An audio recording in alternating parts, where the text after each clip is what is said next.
welcome to another episode of Fashion Made. This week's show is a great one because I've got the absolute pleasure to be joined by Sarah Chessis, the CEO of SewSew You. I'm formerly with Isabella Wren. Sarah's company and Sarah's experience lies within on-demand manufacturing, customization, and using technology to enable more sustainable fashion practices.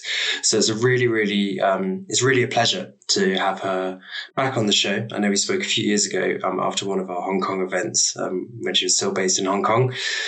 This one's really, really great because obviously we get into the nitty-gritty behind on-demand manufacturing, what's been behind the success of it, but where it still needs to go, why consumers aren't really aware of it that much, but what we can do to change that, and how our whole sort of ethos around sustainability can change and evolve over the next few years as sort of more technology comes into play, but hopefully our sort of understanding of sustainability evolves as well. So it's a really, really broad-ranging conversation, one that I personally enjoyed very much. Here it is. What consumers say and what they do are often very different. So whoever you speak to will say things like consumers want to customize, but they don't actually want to do that at all. They don't want to do it. It's like when you go and buy a house, nobody really wants to build a house. They want to find a nice house that is absolutely beautiful and everything's done and finished and they can move right in. Yes, maybe a few percentage of the population do, but most don't want to do it. And what we found was that most people came in and we had lots of samples that we'd done ourselves to create how things might look like. And most of those, the majority of people chose one of those. Only a few percentage wanted anything different from what we actually had. So what I worked out was that while I like to do that, not everybody does. So I was in the few percent. So there isn't like something that the mass population of people actually want to choose their own clothes. They don't. But what I became very aware of was how a traditional supply chain model worked and how inefficient it really was and how broken it was. And the fact is I heard an expression the other day, and the strategy that the supply chain works on is hope.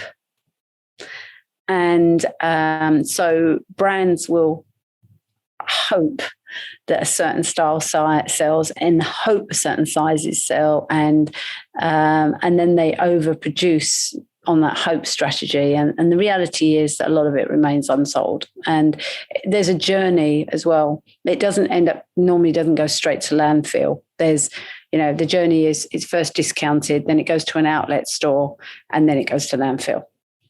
So it isn't straight from the store, doesn't sell, landfill. There's a little bit of a journey along the way. And it's the same journey that or similar journey that excess materials take, because the other thing that happens in the supply chain is, and there's a lot of statistics and a lot of different sources out there, but the numbers that I hear are anywhere between 5 and 15% of the materials aren't used either.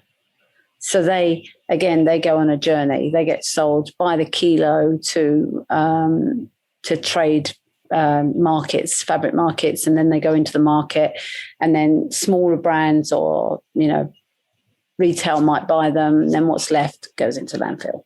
Mm-hmm. So it's not straight to landfill. There's a little bit of a journey along the way, and the reality is that most people don't understand how supply chains work, but brands do.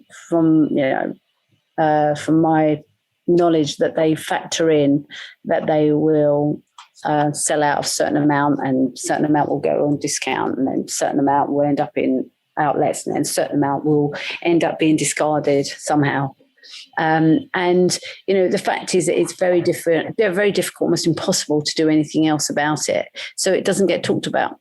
So the sustainability aspect often goes to, as you said, it's a really broad umbrella that's lumped together, but it can mean anything from, how the treatment of employees down to how they source fabrics and whether those fabrics are recycled to start with, and then how they're produced and how they're shipped. And it can mean so many different things. But I think using, recycled fabrics is just the tip of the iceberg. Yeah. Yeah. It is, and the other statistic is that the number I've heard is as much as 50% could remain unsold. That's such an enormous number, and if it is that high, the other reality is that 20% of all water pollution comes from fabric dyeing for the apparel industry.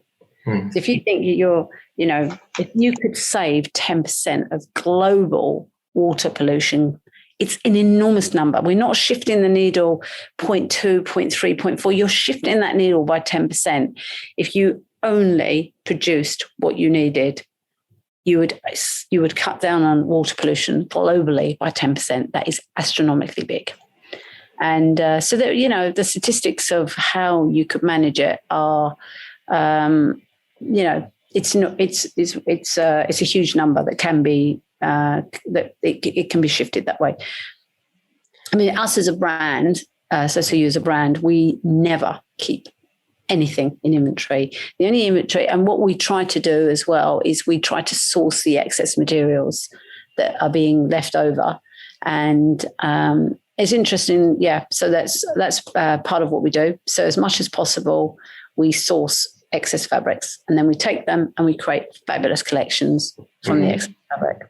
And do you go to other companies such as, the only one that I know off the top of my head is Queen of Raw, who obviously is that the kind of company that you go to for excess fabrics, or is it not that kind of marketplace? We don't, right now, we tend to take the excess material from the factories we work with. Yeah, because it's already there, it's on hand, we don't have to move it, So it's an even shorter supply chain, effectively. Correct, and exactly right. And then we're not, it's not being we're not having to airlift it from one region to another and stuff. I mean, so it's already in situ, and that's what we try to use as much as possible. And interestingly, we're reaching out to some other factories in the region, even though we're not using those factories, some factories that are near the factories that we work from, to see how they manage their excess fabrics and if we can take that off them as well. So it's kind of more locally sourced excess materials from those factories, because every factory has the same, this is the same thing. There's some have more, some have less, but that's what we try. So that's our first port of call, is we use excess materials and we produce every single product on demand. If we can't use excess materials, and eventually as the world shifts, that it will cannibalize itself anyway. There will be no more excess material because there'll be only on demand production. So by virtue of that, you're going to cannibalize it, right? So at some point, we are, the plan for us is to print on demand as well. And there are some, some amazing technology companies working on the same thing. So if you think we only use maybe 5 or 10 different fabric qualities, and then we can print on demand using waterless dyeing, then, that's the dream scenario. And I think that's where the world's going. So, because it's not just, you have to look at how the whole ecosystem ties together. Yeah, because I believe, so what you're talking about earlier on in some of the ways that people are approaching sustainability, these actually feel like sort of kind of like the 1% efficiency gains that they talk about in the Olympics sometimes, that people are going for, but none of them are really this mass scale change, which is actually what is needed when we're talking about our overproduction, overconsumption problem. As you say, people overproduce on the hope that they can sell the majority of it, or employ their marketing teams to make sure that they sell the majority of it. Whereas actually, if you move to a model where you only produce once someone has bought something, then you see, as you rightly said, you're seeing that needle shift. And it's interesting that you talk about the sort of local factories and getting in touch with them that are nearby, because that almost feels more of a community feel aspect to this giant sort of behemoth industry, but actually that you can still achieve local community kind of supply chains that will enable this lack of waste. So that's the kind of, and I think that's one of the biggest impediments, if you like, with on-demand manufacturing is having your raw materials available, because it doesn't help the problem if you're buying raw materials that then won't get used. That's not helping anybody, right? So that's the strategy that we take, is that we do as much as possible from excess materials, and when we can't use excess materials, we will use base materials, and then we will print on demand where we can. So that's the strategy that we've employed to be able to facilitate it. Do you think consumers need to be made aware of how incredibly unsustainable the industry is? Do you think that would make any difference? I mean, there's lots and lots of incredibly inefficient industries. I mean, automotive, for instance, is also one, but none of us are really aware of that. And what really needs to happen is government regulation needs to take place within these industries to improve their efficiencies. Do you think for the fashion industry, because it is such... what I was going to say more fashionable, but I mean, it's interesting. Fashion really is a word that wasn't always associated with clothes. It's only in the last sort of 60 years that the word has become synonymous with clothing. 100 years ago, the word fashion didn't really exist in terms of its relation to clothing. But with regards to things like automotive, it's not really a sort of trendy industry. That's what I'm trying to say. So point being, consumers are aware a lot more of fashion and what's going on in the fashion industry. Do you think it's important that they do know how bad a problem sustainability is within the industry? I do. I think educating consumers is key. But I also think as well that the key messages are great if there's a solution, if there's an alternative. So yes, it's great to sort of. It's a bit like, I don't know whether you're a convert, but I could eat Beyond Burgers till the cows come home. Like, I could literally, and to the extent that I actually will, I don't generally eat hamburgers anymore, beef burgers, I don't like them much these days. I prefer Beyond Burgers. But it's one thing to say that beef burgers are not great for you and it's processed and, it's not a brilliant idea.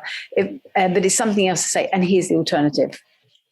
Yeah, it's very easy to take something up when you know that there's another option for you, but it's very difficult and maybe even futile to tell people that it's like saying, tap water's bad for you, but you can, die of thirst otherwise. I mean, what are you going to do? You've got no alternative, right? It's that or nothing.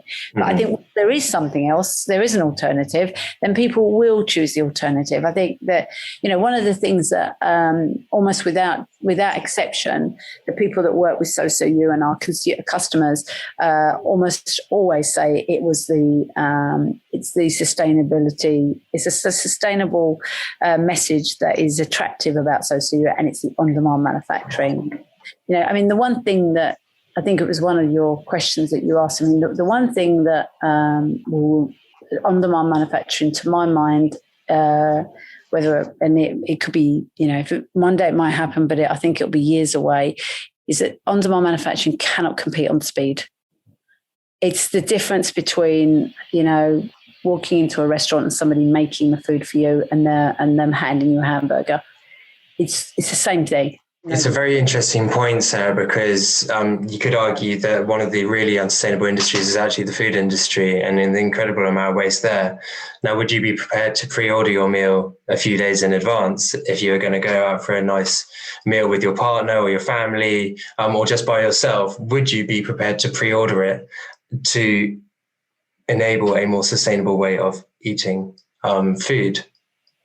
I think we all would if we, and again, it's that general education on the public. It's interesting. A friend of mine, he's my cousin, opened a restaurant in the UK, and he was with one of the really big, well-known sort of celebrity chefs in the UK for years, and he opened a restaurant, and he was pretty much successful from day one. I mean, he had Michelin in there a while ago, but. He said to me, the difference between a successful restaurant and an unsuccessful restaurant is purchasing the food, not knowing it, basically being able to preempt what people will order and not throwing food away. And that's the difference between success and failure. And I think actually, truthfully, that it would be amazing that if more restaurants didn't fail, It would be wonderful, right? If people did pre-order their food, and it's interesting, they do that in big groups, right? When you go out for a big group, you are asked to pre-order. And actually, it's fun. It's quite fun sitting at home, opening up the menu and going through it slowly. It's quite, without, you've got 2 minutes to choose. Right, here's your menu. 5 minutes later, the guy comes out and says, what would you like? So I think that there could be a definite shift in that. But that's the same thing with on-demand manufacturing for sure. Yeah. You've got to wait for it to cook. Yeah, exactly. I think it's a really interesting point, actually. For me, I'm more than happy to wait a little bit of time for clothing to arrive but I wouldn't say that I'm the perfect target customer for fast fashion either, because it's not really my bag. I do try to buy sustainably, but that's because I'm involved in the industry, and I sort of have a bit of consciousness about this whole thing. There are millions of people who are enabling fast fashion, and they do not.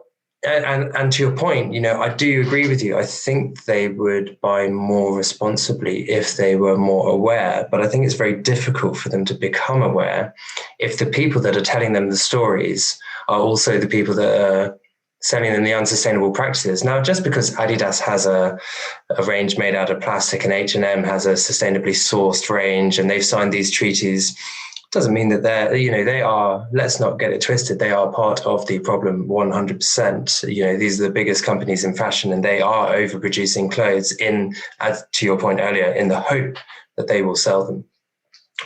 So for those companies to be the ones that are then telling the sustainable story is almost like the biggest cow farm in the world also trying to sell Beyond Burgers. It's slightly two-faced, I think. I think that the traditional method of the supply chain method and the way big brands operate, I think that they would do it differently if they could. I think that the fact is that they just don't have another solution, so they do the best that they can with what's available outside of on-demand manufacturing. And so my feeling is that they're trying. They are trying. They're trying. They are making an effort, and they are taking steps to be as sustainable as they possibly can with what's available to them. And if they probably could manufacture on demand, I'm sure they would. I know the industry is definitely going towards much shorter runs and more frequent runs, because again, that's really helpful too. Although it's not on demand, it's like you're just basically where once upon a time there were 4 seasons, and then there were 8 and 12, and there's some brands even do 24 seasons now. So it's a new season every 2 weeks. So what that allows them to do is to do very small runs and sell out. Mm-hmm. So that the overproduction on enormous quantities is much less. So I think there are definitely brands are taking steps towards it because they can't do on demand. But I think ultimately, to my mind, the most sustainable way to produce anything is on demand, and if you can do it. Yeah. And you guys are having good success with that. And, I went on your website earlier on and saw that you've got loads of upcoming designs as well. So how do you, the on-demand manufacturing side we've covered, but the design side is also a really interesting part, and what this on-demand model then enables on the design side. So tell us a little bit more about that. So we're really fortunate that we can, inside of our product offering, we could do pretty much anything. So it's really not restrictive at all. So if when we, authenticity is really important for us. Really important that we're not imposing our will on people and suggesting that they can't do certain things, or if they can't, if there are, the rare instances where there are things about, that we can't do, that we're offering an alternative, but it's in the remit of what our what people are asking us to do. So we're it's authentic. We're not imposing our will, and that definitely shows through. I mean, truthfully, of course, right? It's the best part of the job for me. Like when I see those designs come to life, and I watch them being created out of it's somebody else's vision, and creating your own clothing line is a dream come true, right? Who wouldn't want to do it? A lot of people, as I found out. But when I set up Isabella Wren, I thought everybody would want to do that. Everybody would want to create their own collection or their own outfits, and it turns out that not everybody does. But for the few that do, we hope that we are a conduit to, a lifelong ambition of the people we work with, and they have that voice. That's what they have, is a voice, and they're sharing that. They're sharing the sustainability and the on-demand message with the world. How do you go about choosing designers to work with? We basically find designers who share our value system, and that it's a product that is authentic to who they are, and that we like to work with. I mean, honestly, the people we work with are fabulous. They are wonderful, and like we fall in love. It's a considerable journey, and there's a lot of input and a lot of personal interaction, and that again, that's what we love too. We love that we really get to know the people we work with well, and that we're rooting for them. We are in their corner, and we are.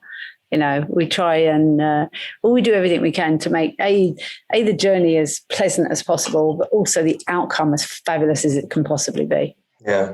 You were talking about materials earlier on, because it's obviously such an important part of this on-demand manufacturing journey. Do you have to put any limitations? I mean, you're saying there really aren't any, but do you put any limitations in terms of materials on the designers? Yes, we do. But on the same token, because we are using excess fabrics, there's a lot of selection. But there are sometimes things that we're just not capable of. We don't have, and we will try every which way we can to facilitate that particular demand. Like for one time, somebody wanted velvet, and we worked out there was a factory that we knew that had some excess velvet, so we managed to source it. And then somebody asked us recently for denim, and we don't have it. Like there's no way we can source it, and we did have to say. But what we can do is, we offer alternatives, things that maybe have the appearance of denim, but they're not. But that type of thing. So every now and then we are a little bit constrained, because we won't do it. There's no way we were ever going to order denim, because we can't guarantee that we would use it all. We wouldn't know how much to order. It never fails to surprise you, and that's why I just don't think that you'll ever be able to accurately predict what isn't going to sell and in what sizes. You just don't. The fact is, we could order the denim and we sell out. We could order the denim and then it doesn't sell out, and then we're part of the problem. Mm-hmm. That's not where we want to be.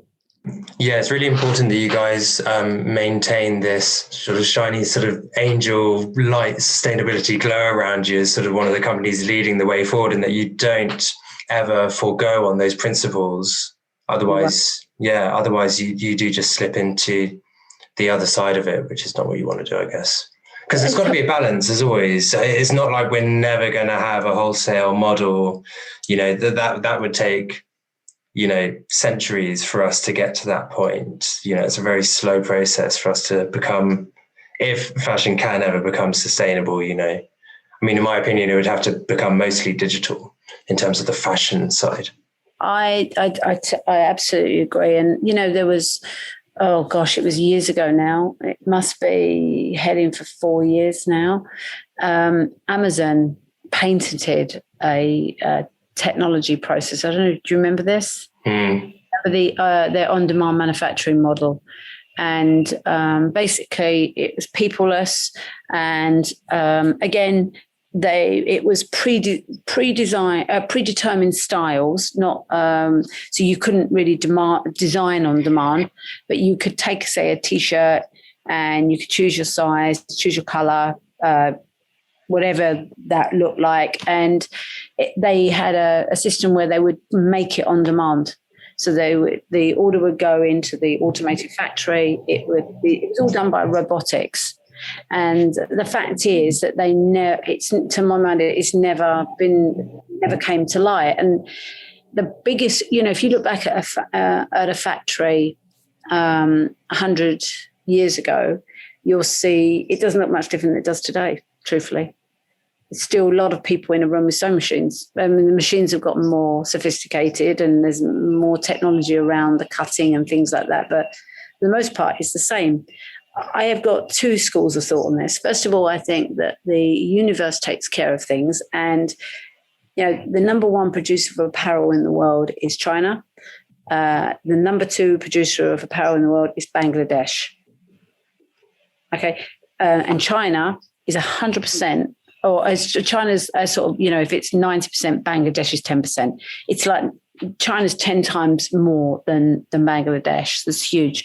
But the reality is, if you automated manufacturing, automated sewing, Bangladesh would starve. And I think the universe takes care of things like that. There are certain countries and economies in the world that are not ready for and won't be for a long time. There's no, nature abhors a vacuum, but and as I say, one door closes, another one opens, but the corridor is horrible. Bangladesh would be in a horrible corridor for a considerable period of time before they could find an alternative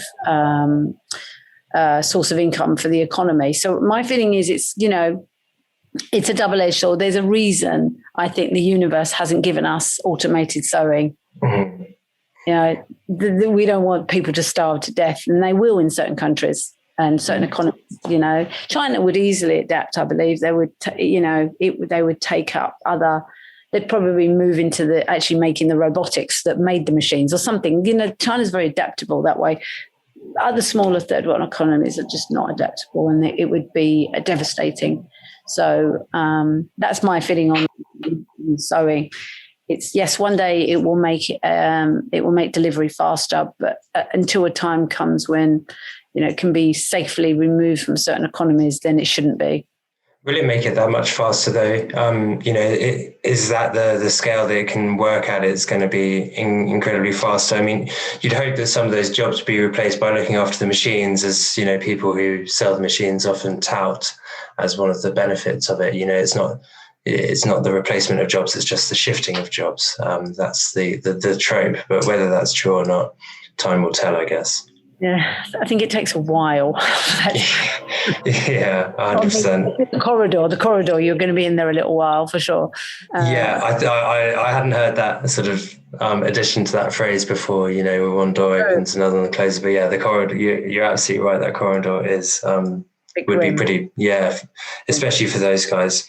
At the same time, I think in terms of an industry that needs to make massive improvements, I'm not necessarily sure the automation of the sewing is the one. I think that's an efficiency gain, but I think in terms of the overproduction and overconsumption, and also the throwaway culture that we have, and the lack of quality in the goods and the lack of return to brand recycling schemes and things like this. I think these are areas where we can make huge gains before we close down factories in Bangladesh, for sure. I think these are the areas that we need to focus. Now, what I mean was that's the thing with automation, why you wouldn't want that automation would make it maybe faster for delivery, but you wouldn't want that. That's the thing. No. You wouldn't want it. So no, we've got other areas to focus on for sure. In terms of something that I want to speak about, which is the conversation that we have, and we've touched on it a little bit, but it's from first cost to total cost of ownership. And I know that we tried to talk about educating consumers a little bit, but maybe this is part of that discussion, and maybe educating ourselves as well. Because when we think of cost, we do often think of first cost rather than total cost. We don't anticipate all of these other touch points that a journey, that a garment or a piece of clothing can go on, probably in the assumption, that hopeful assumption that we're going to sell them all in that first instance, rather than as you say, the knockdowns and the moving around the supply chain. How can we shift that conversation from first cost to total cost of ownership? I think if you're talking about the, if I've understood your question properly, are you thinking about the comparison to that if you assume that only one of your products is going to sell, just assume that one, because you've got the different stages, I think, that the brands look at, they'll say, right, we'll sell X amount at full price, X amount at discount, X amount at this discount, and the discount goes down, then X amount won't sell at all, and etc. So you've got the fact that you're actually producing 2 garments to only sell 1. Exactly. Yeah. There's a best case scenario that we're always hopeful for, and there's a worst case scenario that we don't really want to think about. Yeah. And then you have you've got the shipping cost, the warehouse cost, your emissions cost, your. I mean, I guess we're really talking about all of the problems that are going on with our mass manufacturing wholesale model, and I kind of feel that maybe we should probably be talking more about on demand because that's what you do. Yeah, I mean, I've often thought that, while yes, on demand manufacturing is more expensive. You've also pre-sold it. So while when you look at a hope strategy where you hope that you're going to sell X number of units, in on-demand manufacturing, you 100% know you have. And I also think that that is not looked at like for like. So that they look at often it's compared to the cost of making one product mass and one product on demand. But the reality is that it's almost like the cost of 2 products mass versus 1 on demand. If you think about everything else that happens after that, so it's the double cost of shipping, it's the double cost of warehousing, it's the double cost of whatever it happens. You're doing it twice over here, and you're going to do it 1 time over here. So while I'm not on the brand side, never have been. So I don't really have a real grasp of what that looks like in terms of a costing. I'm only ever been looking at the on-demand side. So yeah, while it's obviously you go much slower and it's much more artisanal. So is there anything that you want to end the conversation on today? Sort of some final thoughts on the industry or sort of what we've talked about? There's been some quite interesting comparisons with other industries. Certainly the food comparison I found was quite interesting. Yeah, I think that, I think my hope is that, on-demand manufacturing becomes the new norm. And I think it's about offering an alternative and basically educating the general public, because I think most people just don't know. And I think if they knew, they would make a difference. It would make a difference, and there would be a change. But I think right now, it's just a matter of spreading the word. Really, I'm pretty sure it's going to happen. It feels good, it really does. It just feels nice. It feels like the right thing to do, and I think whenever you're doing the right thing, then and you're finding ways to do it. You're on the right track. You feel like you're gaining traction as well. Huge traction, yeah, and it just is a nice. It's kind of a win-win-win. Really, the designers that we work with love it. The fact that they're doing, they're making a difference. The fact that the end consumer knows that they're making a difference. The factories that we work with, we're making a difference. In terms of the excess materials and excess product, that's we're making a difference. And and I think as well, we love what we do. We love SewSew You is wonderful. It's they often say when you really like what you do, it doesn't feel like work, and it definitely doesn't feel like work at SewSew You. Not for me anyway. Maybe the people I work with, they're going, "Oh my God, it's so hard work." It doesn't feel like that for me. Beautiful place to be in. So, well, good luck to you. Yeah, look, thanks again to Sarah. Great chat. Always great chatting to her. And that's all we've got time for this week. So hope you enjoyed it. Hope you're all well. Stay safe. And we'll see you with another episode next week. Bye-bye.